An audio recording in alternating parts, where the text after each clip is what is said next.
Hello hi అండి. ఇప్పుడు వరకు ఎంటర్టైన్మెంట్ చూశారు. ఇప్పుడు మళ్ళీ మన పాత నాలెడ్జ్కి వెళ్ళిపోతాం. అదే పంచ్ పటాకా 1 అండి. మనం ఏటీఎంలోని క్యాష్ తీసేటప్పుడు క్యాష్ రాకుండా అకౌంట్లో కట్ అయిపోతుంది. అప్పుడు ఎవరు కంప్లైంట్ చేయాలి? ఏ ఏటీఎం అయినప్పటికీ ఏ బ్యాంక్ అయితే ఆ బ్యాంక్ కంప్లీట్ చేయాలి. జనరల్గా 10 మినిట్స్లో అప్డేట్ అయిపోతుంది. అప్డేట్ అవ్వలేదంటే మీరు మీ పేరెంట్ బ్యాంకే కంప్లీట్ చేయాలి. వాళ్ళే రెమిటేట్ చేసిస్తారు. ఓకే. నెంబర్ 2, బ్యాంక్లో లంచ్ టైం ఉంటుందా ఉండదా?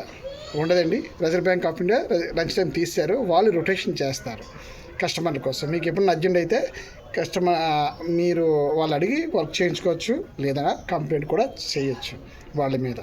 నెంబర్ 3, యాంజియోగ్రాము బైపాస్ సర్జరీ ఉంది కదండి. ఒకప్పుడు మగవాళ్ళ సెక్షన్ ఇంప్రూవ్ చేయడం కోసం వాళ్ళు రీసెర్చ్ చేశారండి. అది ఫెయిల్ అయితే అది హార్ట్కి షిఫ్ట్ అయిపోయింది. హార్ట్ దగ్గర సక్సెస్ అయిపోయింది. నెంబర్ 4, మన ఎన్ఎస్సిసి ఇచ్చినప్పుడు ఏమి తినద్దు అంటారు. ఎందుకో తెలుసా? ఎందుకంటే మనం తిన్న ఫుడ్ లోపలికి వెళ్తున్నప్పుడు ఆల్రెడీ బ్రెయిన్ నిద్రపోతుంది కదా. ఈ ఫుడ్ని ఏం చేయాలో బ్రెయిన్ నుంచి స్టమక్కి ఇన్ఫర్మేషన్ లేక ఏం చేయాలో తెలియక పైకి తోసేస్తుంది. పైకి తోసేసినప్పుడు మళ్ళీ పైకి వచ్చి ఏం చేయాలో తట్టుగా అట్టించి లంగ్స్లోకి వెళ్ళిపోద్ది. లంగ్స్లోకి వెళ్ళిపోతే ప్రాణం కూడా పోవచ్చు. ఓకే. నెంబర్ 5, డక్ ఉంది కదండి.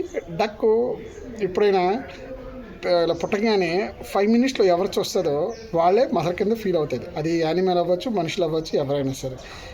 చాలా మీరు వీడియోలో చూస్తుంటారు. డక్ వెనక ఈ కుక్కల వెనకాల డక్లు పరిగెడుతూ ఉంటాయి. డక్ ఇలాగ అంటుంటుంది. అదే అండి. ఓకేనా? Cut the fight. బాయ్.